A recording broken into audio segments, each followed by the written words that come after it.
let's talk. We have a journalism-themed show today, which I think is so great and so important. And one of the, I would say, most important cases when it comes to the protection of journalism involves Julian Assange, and I can't wait to hear what you have to say about it. Yeah, no, Anna, you're a journalism professor at a university. I worked in the news business for a long time. I very much care about journalism. I realize that maybe it's a little nerdy, but I very much care. And this case, the Julian Assange case, is so important and so critical, and it just is not really being discussed, certainly not in the mainstream media. So I wanted to kind of get into it a little bit for you guys. So yeah. Throughout the Trump presidency, liberals and much of the media have loved to talk about how much of a threat the orange Cheeto in the White House is to a free press. But the biggest threat to journalism today is not Trump, but a court in the UK. Wikileaks founder Julian Assange appeared this week at a London court fighting extradition to the U.S. The 49-year-old faces charges over the release of secret government documents. Yeah, Julian Assange, the founder of Wikileaks, who for years wasted away in the Ecuadorian embassy in London, is now on trial to determine whether he will be extradited to the United States, where he will surely be sentenced to a long sentence in a supermax prison, so that he will finally be silenced for good. The Assange case is the biggest threat to press freedom today, because it would set the precedent that the United States has every right to imprison a non-U.S. citizen operating outside of the U.S. for the crime of publishing true information. And this would represent a massive blow to the First Amendment, because up until Assange, the United States would aggressively pursue leakers, meaning the people who would obtain the secret information, like, say, Edward Snowden or Chelsea Manning, while not going after publishers, the people who then receive that information and put it out in the world. Remember, with the Snowden leaks, the story was broken by The Guardian and The Washington Post, while Snowden himself is on the run from the law. The Washington Post is not under any legal threat. Regardless of what happens to Private Manning, any prosecution of Assange will be fraught with problems because WikiLeaks wasn't alone in publishing the classified material. The New York Times also published some of it. If the government were to try and prosecute WikiLeaks and not the Times, it would likely need to prove that Assange was actively involved in a conspiracy to illegally obtain the documents. And according to Kevin Costola, who is one of the few American journalists actually covering the trial, Julian Assange faces 17 counts of allegedly violating the Espionage Act. This law has never in its history been directed against a journalist or publisher. There have been cases threatened against the press. There have been cases threatened against individual journalists, but the charges have never been filed. But the Assange case has gotten almost no attention because our media can only understand an issue if there is a neat partisan split on it. And in the Assange case, that just doesn't have that. In fact, there is full bipartisan agreement that Assange is evil and deserves whatever is coming to him. Let's see how this dynamic breaks down using America's most important political TV show, The View. The liberal case against Julian Assange is neatly summarized by the show's resident liberal lion, Joy Behar. Why is this happening? Did he break the law? Was it a problem? Well, remember what he did originally. Yeah, tell. Well, he hacked into the Democrats' computers and helped Trump get elected, basically, by exposing Podesta's emails, and then Comey went after Hillary. Remember that? And I do. Yeah. That's why Trump won, basically. Now, it's important, Julian Assange did not hack into the DNC's computer. He would just receive the leak. Someone else hacked into the DNC computers. But the liberals are mad at Assange because in 2016, WikiLeaks published a series of emails that showed conclusively how the DNC worked closely with the Hillary Clinton campaign to sabotage Bernie Sanders in the Democratic primary. And liberals claimed that these embarrassing leaks were somehow responsible for Trump's victory, so they hate Assange. And the conservative case against Assange is different. They're mad at him because they see him as a threat to the national security state, and this view is summed up neatly by The View's resident conservative firebrand, Meghan McCain.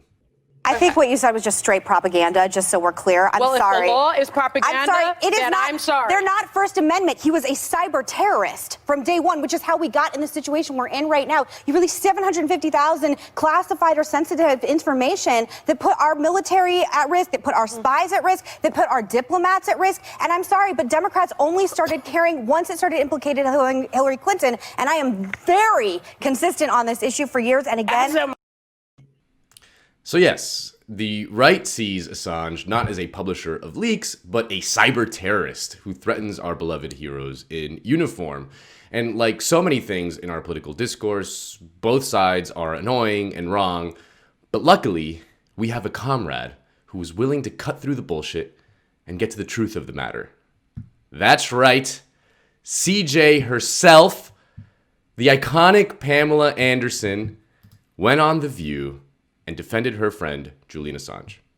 well, I wouldn't be a cyber terrorist, which he is. He hacked information. His leaks included classified documents that put our national security at risk, our military, you know who and the put our lives national of security spies at risk and diplomats is the military. How many people have the American government killed innocently, and how many has WikiLeaks? So you think the military is putting the government at risk? The military has put many innocent lives at risk. Oh, calm down, sir. Hell yeah, Pam. As she rightly points out, the focus on WikiLeaks itself obscures the crimes that they exposed. But go off, Queen. Yeah, war crimes need to be punished, and they haven't. The war crimes that he's exposed, no one's done anything about it. But they put him in jail to shut him up. Are you talking about the 210 video of the helicopter fire killing civilians in Iraq? Yeah, well, that's one thing, but there's so many other things that he's exposed. And it's not just America he's exposed. He's exposed Russia. He's exposed all sorts of different countries. And the video that they're referring to in that clip was perhaps WikiLeaks' most famous revelation when the organization burst onto the scene in 2010. It showed U.S. troops aboard an Apache helicopter circling over Baghdad, indiscriminately murdering people who didn't pose any threat whatsoever. Once you get on, just open off. Yeah, Roger. I see your element. You got about 4 Humvees out along this. You're clear. All right, firing. Line here. When the state line. Let me know when you gather. What shoot? Light them all up. 202 traffic, 260. Come on, fire. Hey, Roger. Keep shoot. Keep shoot. Bushmaster 2-6. Bushmaster 2-6. We need to move time now. All right, we just engaged all 8 individuals. Yeah, we got 2 birds. We're still firing. Roger. Got him. 6 is a 2-6. We'll move, but we got this. Oh, I'm sorry. Well, bypass. God damn it, Kyle. All right.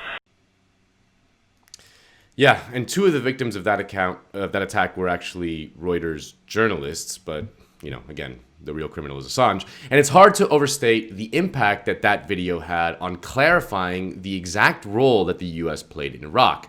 That it was not there in some heroic capacity to liberate the country from evil. It was there doing the evil. And that was just one piece of what WikiLeaks published. It was and still is absolutely shocking to see, but if we zoom out a bit and look at the totality of what WikiLeaks published, we see perhaps the most comprehensive evidence of how power actually operates and why Assange is seen as such a threat to the most powerful and evil people on the planet. So let's do a quick recap. In 2010, WikiLeaks published a massive trove of documents known as the Iraq War Logs, the Afghan War Logs, and the State Department cables. They painted an astonishing picture of how the US operates in the world. The Iraq War Logs in particular were crucial to understand just how many innocent civilians were being killed by the American invasion. In fact, they formed the basis of the Iraq Body Count, which is a database that seeks to document the deaths in that war. And I think it's worth hearing Assange himself talk about the significance of that at length. So that was 400,000 documents, each one written in military speak. On the other hand, each one having a geographic coordinate down often to 10 meters, a death count of civilians, US military troops, Iraqi troops, and suspected insurgents.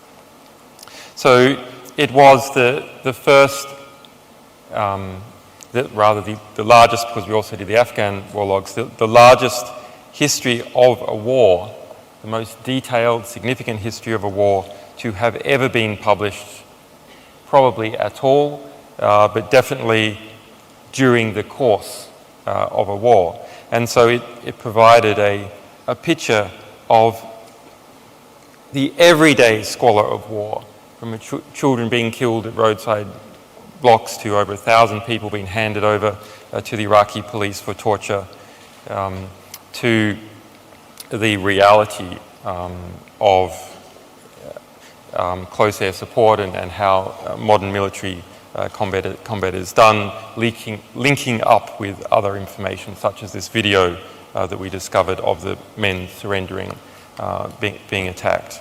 So it's as an archive of human history, this is a beautiful and horrifying thing, both at the same time.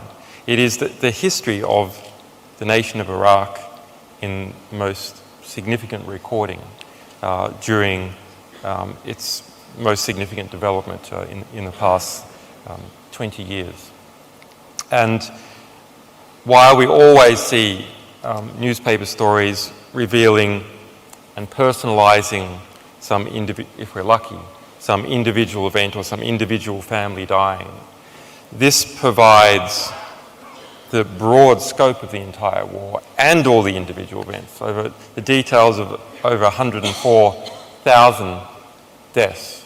And we work together to statistically analyze this, and with various groups around the world, such as Iraq Body Count, who became the specialist in this area, and lawyers here in the UK who represented Iraqi refugees, to pull out the stories of 15,000 Iraqi civilians, labelled as civilians by the US military, who were killed, who were never before reported in the Iraqi press, never before reported in the US press or in the world press, even in aggregate, even saying today 1,000 people died, not reported in any manner whatsoever.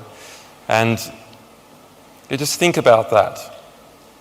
15,000 people whose deaths were recorded by the US military, but were completely unknown. Think about that. I mean, think about the revelations that WikiLeaks provided for us, the evidence that WikiLeaks provided for us. Without WikiLeaks, we would only get a sense of what happened in Iraq, but because of WikiLeaks, we know what happened in Iraq.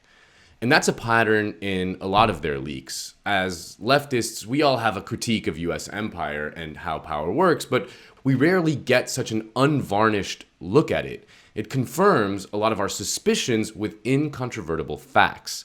For example, we understand that the US empire also meddles in other countries in order to serve the interests of large corporations. You know, that's like a classic critique. Well, thanks to WikiLeaks, we actually got a look at how brazen that can often be. WikiLeaks revealed how Hillary Clinton's State Department actively intervened to pressure Haiti's government to stop a minimum wage increase at the behest of American clothing manufacturers like Fruit of the Loom, Levi's, and Hanes. Remember, Haiti is the poorest country in the Western Hemisphere. And in June 2009, the Haitian parliament passed a minimum wage increase that would increase workers' pay from 24 cents an hour to 62 cents an hour, or about $5 a day. But the American factories refused to go along with it, and they appealed to the State Department for help. And according to the reporting at the time, to resolve the impasse between the factory owners and Parliament, the State Department urged quick intervention by then Haitian President René Préval. A more visible and active engagement by Préval may be critical to resolving the issue of the minimum wage and its protest spin-off, or the risk the political environment spiraling out of control, argued U.S. Ambassador Janet Sanderson in a June 10, 2009 cable back to Washington. 2 months later, lo and behold, Préval negotiated a deal with Parliament to create a two-tiered minimum wage increase, one for the textile industry at about $3 a day, and one for all other industrial and commercial sectors at about $5 a day. Still, the U.S. Embassy wasn't pleased. A deputy chief of mission, David E. Lindwall, said the $5 per day minimum, quote, did not take economic reality into account, but was a populist measure aimed at appealing to the unemployed and underpaid masses. My God, the horror. So think about this kind of thing when you hear about Assange. For the last several years, the discourse about WikiLeaks has had an obsessive focus on him as an individual, not the much bigger story of the consequential information that he revealed. And to the extent that WikiLeaks is covered in the US, they talk about Assange, his alleged bizarre behavior, his supposed sexual improprieties, or whether he was skateboarding in the Ecuadorian embassy. There have been reports for some time that Assange was had outlived his welcome there in the embassy for all sorts of reasons, including that he was skateboarding in the halls and stealing Wi-Fi, and that his cat had been making a mess. So, the Ecuadorians were getting sick of having him there. Okay, we're going to come back to that business casual cat, but the first thing I need to know is, why the hell was Julian Assange skateboarding in the hallways of an embassy and stealing their Wi-Fi? I encourage all of you to go seek out that full clip of Trevor Noah, that whole segment of Trevor Noah on Julian Assange. As producer Kale said, it's not funny, it's like anti-funny. Anyway, so what is going on at his trial? Well, for starters, for some reason, he's being kept in a glass box in the courtroom, like he was some sort of Bond villain. And reports also say that the prison he's being kept in is freezing cold. This is a tweet from Stella Morris, the mother of Assange's 2 children. Quote, "I spoke to Julian just now. For the past week, his section of the prison has had no heating. Julian is trying to insulate his cell by boarding up the opaque window, which has bars, with books people have sent in as gifts. But it's cold, and he's cold." And according to Gostola, the American reporter covering the trial, what's likely to happen next is the judge will issue a ruling. And then, depending on the outcome, the US government is going to appeal, or Julian Assange's team will appeal. So it's going to go through at least 1 or 2 higher level courts before it is over and done with. And that will involve challenging the way the case was handled and managed by the judge. It won't involve any new evidence. It'll be arguments over abuse of process. After that, if he runs out of avenues for appeal, then if he has lost, he'll be brought to the United States. And if he is brought to the United States, there is no way that he's going to get a fair trial. There is the possibility, perhaps, that a Biden administration could pardon Assange, but in the past, Biden has called Assange a terrorist, so it's hard to imagine that actually happening. So if Assange is ultimately thrown into an American gulag for the crime of publishing true information, the effect it will have on future leaks will be absolutely chilling. I mean, we cannot let them get away with it. I mean, forget everything you've heard about Assange. The vast majority of it is bullshit. The important thing to focus on is the bigger picture, and that is that we need to know what the powerful forces that govern our lives are up to, and to do so, we need to challenge them directly. If Assange is silenced for good, that is going to be much, much more difficult. You're absolutely right. And, all of the legacy media outlets and publications can't see the damage that they're doing to themselves in the long term, and maybe even the short term, when they don't stand up for Julian Assange. I think that corporate media in America is so blinded by its bias against Julian Assange because they see him as the shadowy figure who single-handedly led to Donald Trump, right? Yeah. I mean, we heard it in the clips that you played earlier in your segment. And it's just a way to refuse taking any responsibility for the failures of the Democratic Party, the inability to take responsibility for pushing an incredibly flawed and disliked candidate like Hillary Clinton. I'm glad you brought up her actions in Haiti and how incredibly damaging her ideology was, not just to people here in the United States, but throughout the world. Yeah. And so that fact doesn't change if Julian Assange is out of the picture, did absolutely nothing with the leaks. That truth is still the truth. And they have to take responsibility for it. But the media, they like to spin things and provide positive PR for corporate politicians that they want access to, that they feel intimidated by because of their insane accumulation of power.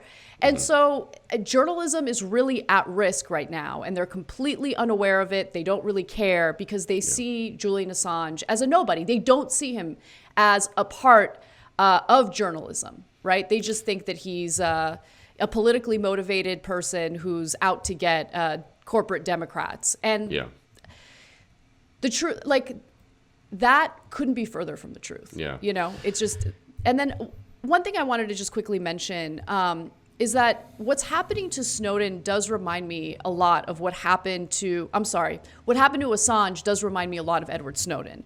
Because when Edward Snowden spoke to Glenn Greenwald and let the American people know that they were indiscriminately being spied on, the media covered it not because of the surveillance that was taking place. It was all about killing the messenger.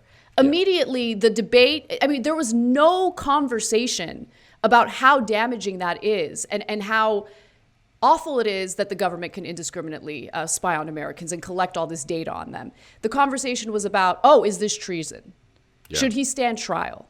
Yeah. You know, it's just, yeah. You were going to say something, sorry. No, it's funny because, you know, the New York Times, for example, publishes classified information all the time. It's like incredibly routine, you know, and it's 99% of the time it is purposefully leaked by some national security ghoul to the New York Times with the purpose of furthering the interests of the national security state, right? There is these kind of, that's the vast majority of the leaks that are of classified information is just like selectively chosen by the Pentagon or the CIA or whomever in order to further a narrative that serves their interests. And that's there's never any talk about like prosecuting someone for publishing those leaks, or let alone the actual leaker, you know, the person who, you know, the undersecretary of whatever the hell person who called up a reporter at the New York Times like, hey, look, I have this email that says blah, blah, blah. You know, that is never discussed. It only is a discussion if the leaks are embarrassing to the national security state or politicians or people in power more broadly. And it's just the amount of hysteria and misinformation about Assange and WikiLeaks and what he did at the time is just mind-blowing. I mean, there was like, you know, he's putting like U.S. servicemen at risk. There is no evidence whatsoever. There's zero evidence whatsoever that a single WikiLeaks leak, published leak, had any nefarious effect on anyone in the U.S. military Nando, or anything like that. It's just nothing. I Like think zero evidence of that. I think you're being unfair. I mean, Meghan McCain said that it did put Right. people at risk, and Meghan Right. McCain would be an expert on that as someone who's never earned anything in her entire life and wrote on the coattails of her father. Right. So I don't know. Who are you going to trust? Are you going to trust her, or are you going to trust the words of this well-researched segment that you just shared with the audience? I don't know. I don't know. No. She's such yeah. a clown. It's amazing. She and is, look, yeah. Go ahead. And I think for some journalists, there's a level of envy and jealousy when you have these, journalists who, like Glenn Greenwald, for instance. Like Edward Snowden went to Glenn Greenwald. I have no doubt in my mind that in this highly competitive line of work, there was a level of jealousy that factored into the way they covered the story, right? And the same can be said of the leaks coming from WikiLeaks. It's human nature. That point is important. Like Ed Snowden went to Glenn Greenwald specifically because he could trust Glenn Greenwald to not basically run it through the Pentagon first before publishing. Famously, the New York Times had the story of President Bush's warrantless wiretapping of Americans, which was an explosive story. This was, a journalist from the New York Times had the goods on this story before the 2004 election. Okay. And then the New York Times basically told him, we have to check with, the Pentagon and, basically the national security state, whether it's okay to publish this, and the national security state is like, no, you can't publish this. And they basically held it for months. And the election went by. The American people did not know about it at the time of the election. And it wasn't until after that they published it, when Bush had already won re-election. And it was because they went to the national security state to ask them basically permission to publish this. This flagrantly illegal thing that the Bush administration was doing, right? of course they always claim, no, it's going to put American lives at risk and blah blah blah blah blah. It's going to help the terrorists, and then they always say that. And then the New York Times blinks, and that's how they win. That's how the bad guys win. You cannot trust the New York Times to do that. You have to go. That's why it's like one of the biggest reasons why WikiLeaks was necessary at the time, because it was a guaranteed way for the leaker, in the case of WikiLeaks, Chelsea Manning, who was also thrown into a gulag and basically tortured for years. She could trust Assange to publish this, where she could not trust the New York Times. And Ed Snowden could trust Greenwald to publish this, whereas he could not trust the New York Times, because the New York Times has to check. That's just what they do. And so... Right. It's just they so have to frustrating. check. And part of the reason why they go in that direction is because if they don't, and they ruin their relationship with the national security state, then they can't serve as stenographers when someone from the intelligence community comes to them to plant a seed, create a narrative about whatever's happening abroad and why the United States needs to intervene. I mean, that's exactly what we got this year with the story about how in Afghanistan, allegedly the Russians are helping to arm the Taliban and offering bounties for American soldiers. They just regurgitated what some national security or intelligence community member told them without doing proper fact checking, right? To ensure that what they're printing isn't just simply, again, a transcript of what some person in a position of power told them. That's not journalism. No. And they know it. They know it. But to them, getting a scoop is super important. It allows you to break a story. I got a scoop. But you're being manipulated. You're being played. I think to some extent, legacy media journalists know that. But it doesn't matter. Everything is commodified in journalism, right? Mm-hmm. So it's all about ratings. It's all about circulation. It's all about advertising. It's all about doing what you can to stand out, even if the reporting you're doing isn't properly vetted, is being used as a form of manipulation, right? To get the public to sign on to whatever war. It's disgusting. And it's against everything that journalism is supposed to be about, ethically speaking. Yeah. So... And then one final thing I want to... Go ahead. Go ahead. No, you go ahead. Just one final thing I want to add is, look, I think that it makes all the sense in the world to criticize corporate Democrats who have gone after Assange. But I feel like we also forget to mention that right now it's Donald Trump's Department of Justice that's trying to extradite Julian Assange. Yeah. So let's also be honest about that, because I think that everyone is guilty of doing this, where it's like you want to blame a specific party for their cruelty toward leakers, their cruelty toward people like Julian Assange. No, this is, when it comes to American empire, when it comes to people in positions of power in this country, they all want the same thing for the most part. Right, with very few exceptions. There's full bipartisan agreement, and it's obviously like the mind-numbing debate at the time was that Trump was a fan of WikiLeaks because they published these embarrassing things about Hillary Clinton, and there's all this kind of breathless talk about whether the Trump administration was coordinating with the timing of the leaks with WikiLeaks and the thing, and there's an email between someone and whatever, and it's like, guys, just look at what's going on.